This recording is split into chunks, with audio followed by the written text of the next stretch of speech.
Okay, we are talking about more about the brain. More about the brain. I know I've only showed the brain to like a third of you. The other groups are gonna personally show you all the brain, and you'll get the pit today and tomorrow. You'll be having a fun activity today. And then we'll get to the cranial nerves, so things that stick off of the brain. Remember, nerve, that implies peripheral nervous system. Nerve, that word, implies axons in the peripheral nervous system. We finished talking about meninges and cerebrospinal fluid. We are now on slide 16. We're talking about the development of the brain, how it's organized. Again, in this class, I don't focus too much on development, so this is all I'm going to say about how the nervous system develops. Well, first, you should hopefully can recall this. Nervous tissue, what embryonic tissue does it stem from? Not endoderm, not mesenchyme. Mesenchyme comes from mesoderm. Ecto.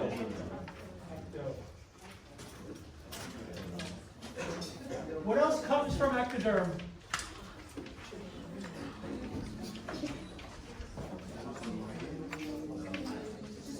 Little tiny.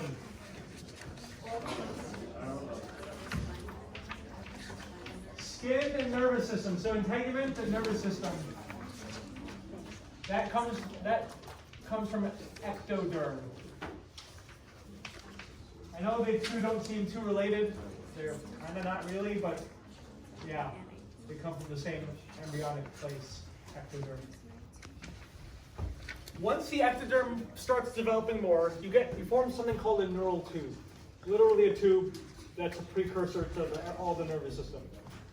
And that tube, and so you can see this tube here, that tube starts developing more and more, and certain parts differentiate into different parts. You've got this front part, and I'm going to use the term rostral because this is a lot more accurate because our nervous system is bent. Rostral means towards the front of the brain. The rostral part starts developing into this round, bulgy portion, which we'll call the forebrain, front. The next part, which is a tiny bit more caudal to the forebrain, caudal means towards the tail, cauda means tail. That's the midbrain. So the midbrain starts developing and differentiating. And then a latter part that forms the back of the brain, that's the hind brain. Fore, mid, hind. The rest of this, the whole caudal portion, what's that going to become? Spinal cord, yeah.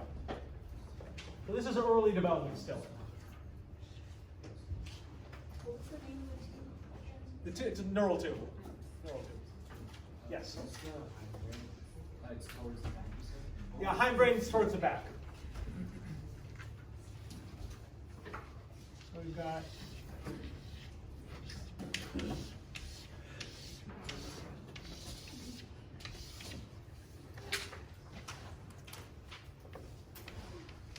forebrain,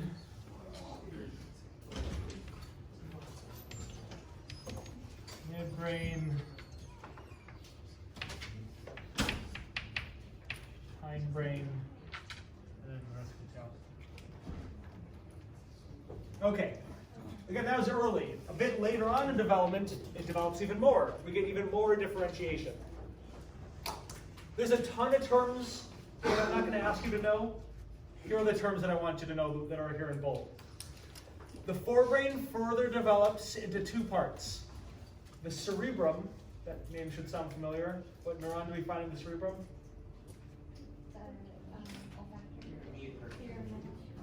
Pyramidal, I don't know how to pronounce it. One of those. Pyramidal. Triangular shaped. Triangular shaped ones. That's in the cerebrum. So the forebrain further develops the cerebrum. The word cerebrum, that's referring to the outer portion of the brain, and really that's most of the brain. Most of our brain is cerebrum. It's really highly developed in us, and a few other animals that we consider pretty intelligent, like dolphins and apes and elephants. Probably giraffe. I've seen a giraffe race. That's a cerebrum, the wrinkly part on the outside. There's this other region which is a bit deeper called the diencephalon. Diencephalon. I don't know where the di comes from, but the encephalon, that ceph thing, that means head. So it's like a two-part wrapping inside of the head. I don't know what I call that. Diencephalon. Remember the third ventricle?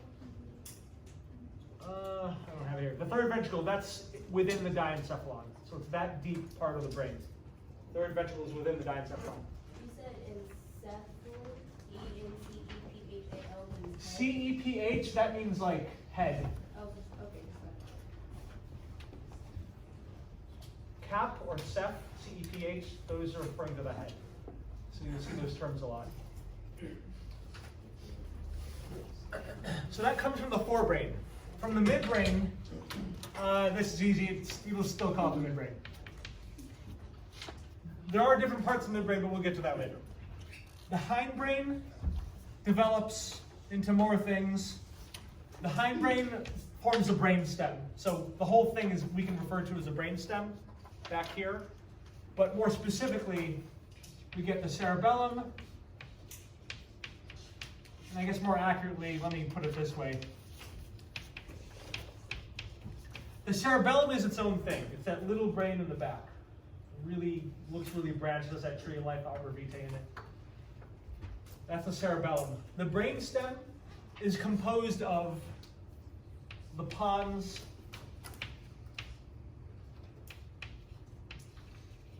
medulla, and actually also the midbrain.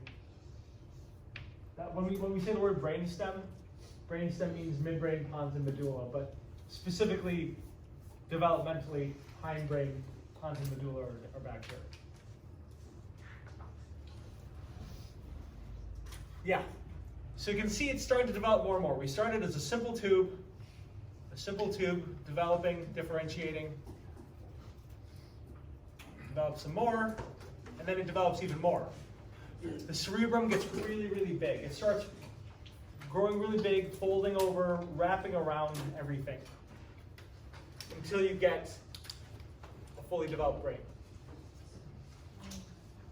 So the midbrain and the hindbrain are all tucked inside here. And that's why you only see a piece of the brainstem hiding or coming out of the brain. If the baby is born, they have full brain or not? When babies are born, do they have a fully developed brain? They do not. Our brains actually keep developing until we're like 20-ish, 21. Something 25, something like that, yeah. Which is why it's highly recommended you don't partake in drugs that can alter your brain early in development, because it can mess you up. Car insurance is higher than 25 because of like inhibition. So, yeah. Yes. How badly does secondhand smoking affect like a fetal's like development? How badly does secondhand smoke affect fetal development? I don't know if I can speak to like the degree. I don't know if I can give you a number or how badly, but I mean it obviously will. I just don't know how much. It also depends on a lot of factors. So it's hard to see. It's not helping. It's definitely not helping. Yeah, I don't know how. I can't say how much. Right. So cerebrum in humans takes up a huge part of our brain. It's not true for every animal. It is true for us. And so here it is all summarized for you. Because of all that growing and folding, you get spaces inside of the brain. Those spaces are ventricles. In the cerebrum, you have the lateral ventricles. In the diencephalon, you have the third ventricle. Midbrain, you don't have a ventricle, you've got the aqueduct, the cerebral aqueduct. And then between the cerebellum and pons, you've got the fourth ventricle. So because of all that growing and folding over, the spaces formed inside of the brain, those spaces become the ventricles and the passages between them.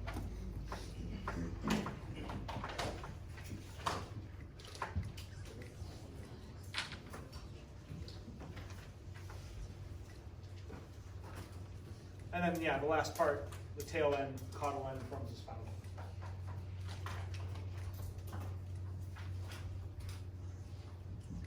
Cool. There's a million different ways that we can organize the brain. One is forebrain, midbrain, hindbrain. That's one way we can organize the brain based on development. Another way we can organize the brain, let me speak more to this. When we look at the brain and look at forebrain versus midbrain versus hindbrain, again, forebrain takes up a huge part of the brain. That's all technically forebrain. Midbrain is tucked, it's deep inside. Midbrain is tucked inside there. When you open, there is a small brain. Midbrain is just a middle portion of the brain. I would, small brain, I'm not sure how You were showing like the labia. She's talking about the cerebellum. The cerebellum? On the most superior part of the brain stem, there's this, that's the midbrain. Yeah, I don't know how to better describe it. I don't want to say something that isn't correct. If you look at this posterior view, this is a posterior view of the brain. Posterior view of the brain, here's that longitudinal fissure. This is the transverse fissure. The transverse fissure is what separates the cerebrum from the cerebellum. So longitudinal fissure separates the hemispheres. Transverse fissure separates the cerebrum from the cerebellum. If we open the longitudinal fissure, we can see the media. You can see the. We can see the media. If we open up the longitudinal fissure, can we see the midbrain? If we cut deep enough, yeah. We can divide up the brain by hemispheres. We have left and right hemispheres. We're not going to talk so much about like specialization. You hear about left brain and right brain, and there's some grain of truth to that, but we're not going to cover that. The cerebrum is mostly separated by the longitudinal fissure, but it's not fully separated. It's not, the two hemispheres are connected. The major connection is the corpus callosum, literally a hard body, corpus callosum. In this posterior view, you can see the corpus callosum connecting the two hemispheres in this one region. So the longitudinal fissure ends right there at the corpus callosum. And again, the cerebrum is really prominent in humans. The word cortex means outer portion. So we're going to see this term again later for other organs. Cortex of the cerebrum is the cerebral cortex, the outer portion of our brain. There's a cerebellar cortex, the outer portion of the cerebellum. There's a cortex for our kidney. There's a cortex for our adrenal gland. The cortex just means outer portion. So is cerebral cortex like the third way you could divide the brain? There's Yeah. ways. So what's another way you can divide the brain? We'll see that another way we can divide the brain is cortex regions versus anything else, subcortical. We'll look at cortical versus subcortical. You have a question? So it's pointing on the diagram, the top diagram, it says cerebral cortex, outer region of Cerebrum, yeah. cerebrum. But cerebrum is the outer portion of the brain. So cerebrum versus cerebral cortex, what does that mean? Cerebrum is the whole, mostly outer portion of the brain. Cerebral cortex is the outer layer of the outer portion of the brain.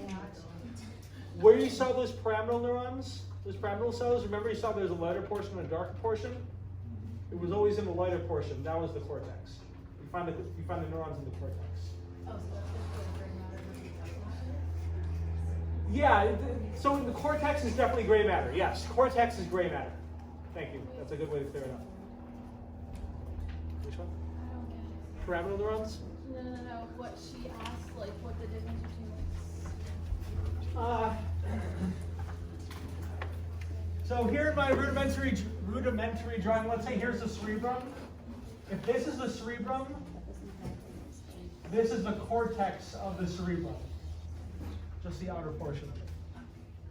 Cerebral cortex.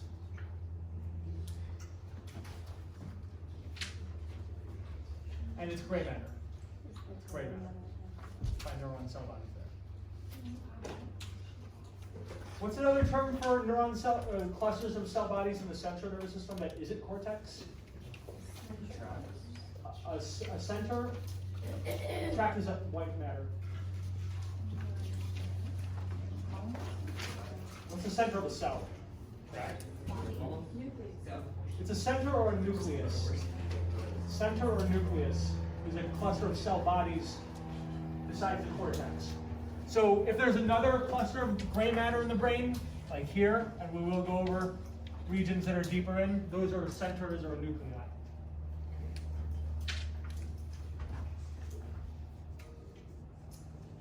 Right, so here's our final way of dividing things up. Cortical regions versus subcortical regions.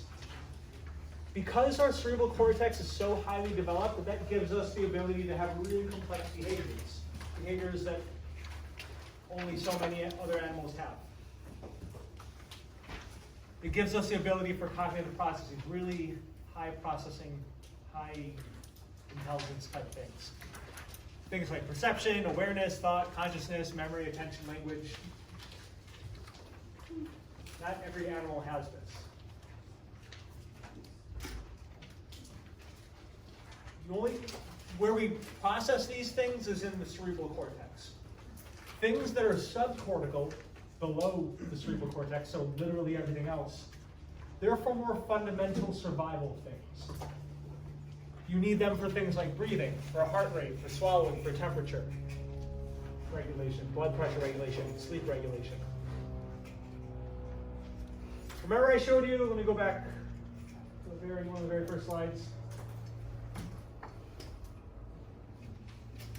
Look at this guy. Did we damage a cortical region or a subcortical region?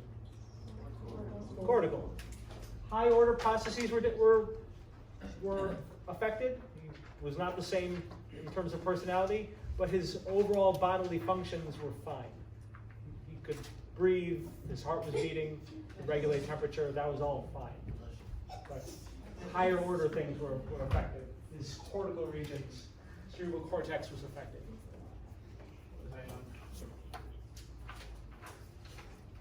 Yeah.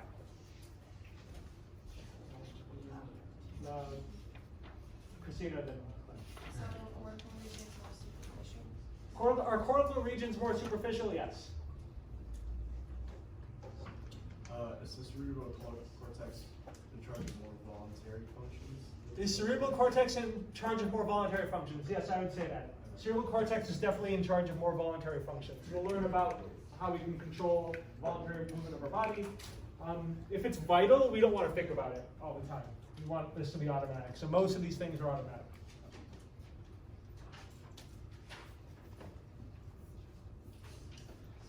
More about the cortex. Again, this is where we found those pyramidal cells. You hopefully remember what they look like. They're found in the cerebral cortex, which are multipolar. They're less than, the cortex is less than 5 millimeters thick, but it accounts for more than, it accounts for majority of the brain mass. So you find most of brain tissue in the cortex, despite it being such a small thickness. It's just packed with cells. We can divide up the cortex into different regions. So there are 4 different lobes. 4 different lobes that we can divide the cortex into.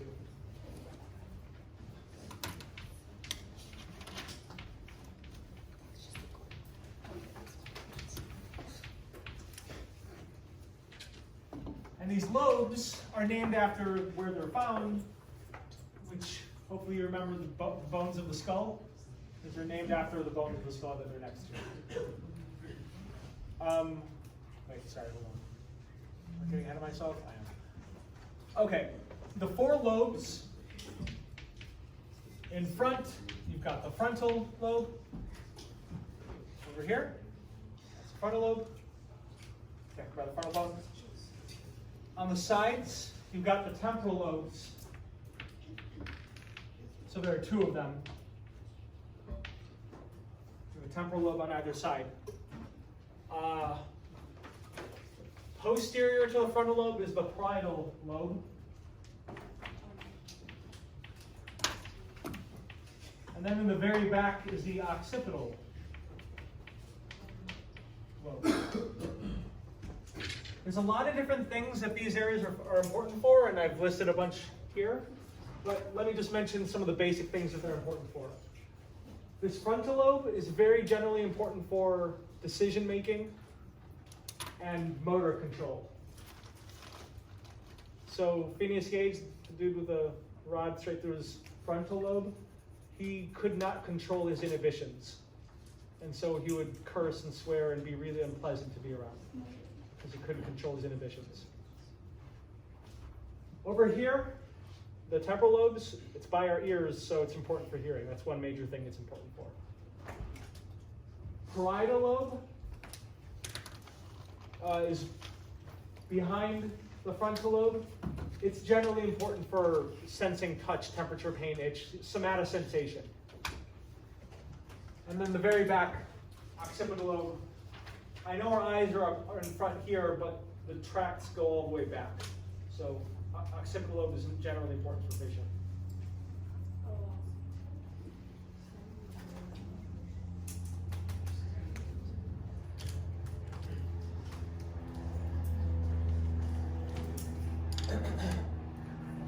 Cortex is gray matter. Oh, sorry.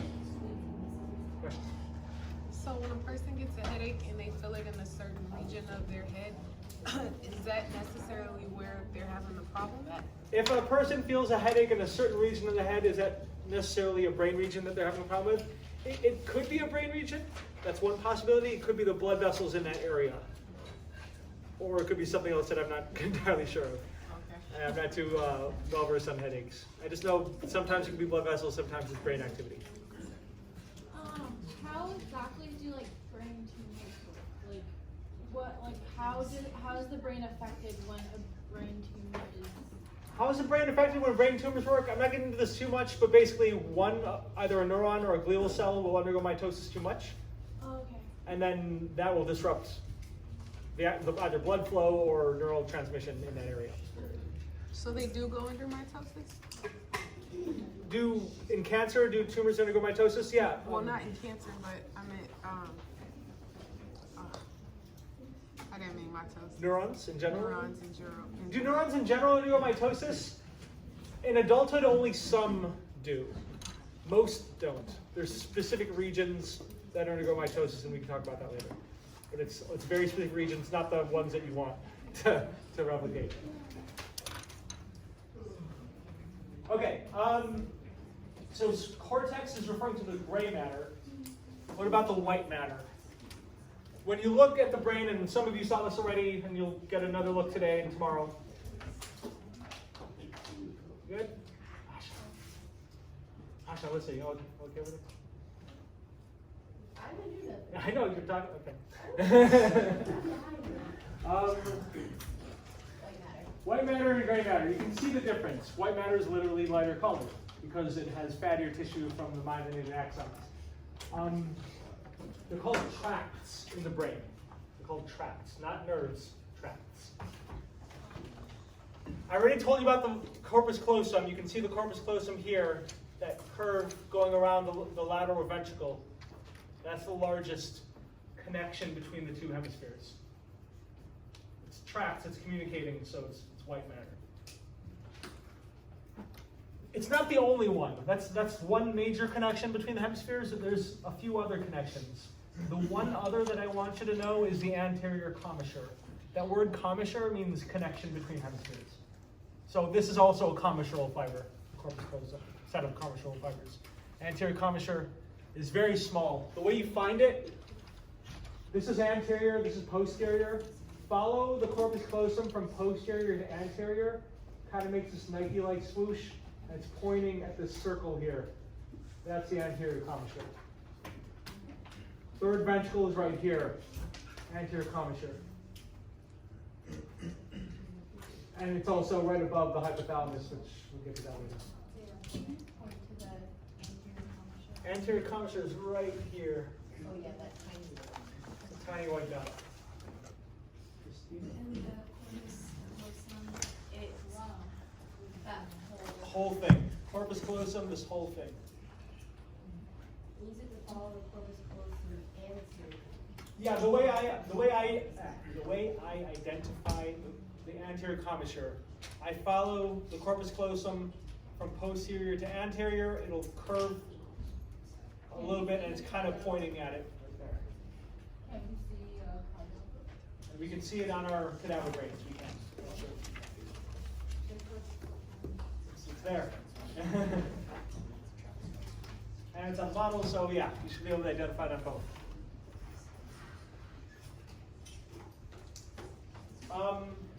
So these are commissural fibers, fibers that allow communication between hemispheres. But we also want communication within a hemisphere. Say we want this front part of the brain to be able to communicate with this part of the brain, or this part to communicate with that part. So we get these tracts. I don't know how you can see this. We get these tracts. You can see the gray matter on the very outside, the cortex. These tracts that go this way, forming these loops. Those are called association fibers. They're also called arcuate fibers because they form arcs. If you call them either one, that's fine, but I'm going to call them association. They're good for associating information within the hemisphere of the brain. So these are arcuate or association fibers. But we also need fibers to communicate from the spinal cord to the brain and from the brain back down to the spinal cord. So they're going a really long distance. So in other words, we're going, here we go, we're going from, let's say, this part of the brain all the way down the brain stem and then down the spinal cord. So because we're going a really long distance, those are projection fibers. 3 major types of tracts we find in the brain. Commissural fibers, association fibers within a hemisphere, projection fibers from brain down to spinal cord or vice versa. What was the first one? Sorry? The first one? The first one are commissural fibers. These are commissural fibers Okay. between hemispheres. And then association is within a hemisphere. Projection is from brain to spinal cord or from spinal cord to brain. We're going to see these terms a lot, ascending and descending. To ascend means to go up, so from spinal cord to brain. To descend means to go down, from brain to spinal cord. Which of these do you think is for sensory, ascending or descending? Ascending. Ascending would be a sensory tract. Descending would be a motor or efferent tract. Those terms are going to come up a lot coming up, so keep those in mind. The lower region is sensitive. I'm sorry? The lower region of Lower regions of cortex, yeah, lower regions would be places where you sense something. They said descending was brain to spinal cord. Descending is brain to spinal cord, yes. That direction. Yes, ascending is spinal cord to brain.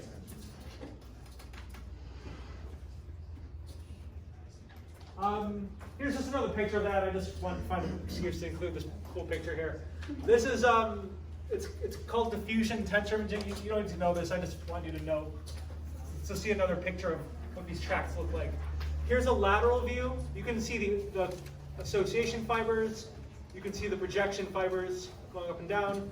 Here's a coronal frontal section, like a posterior view. You can see the corpus callosum right here. Here's the corpus callosum. These fibers here would be for the other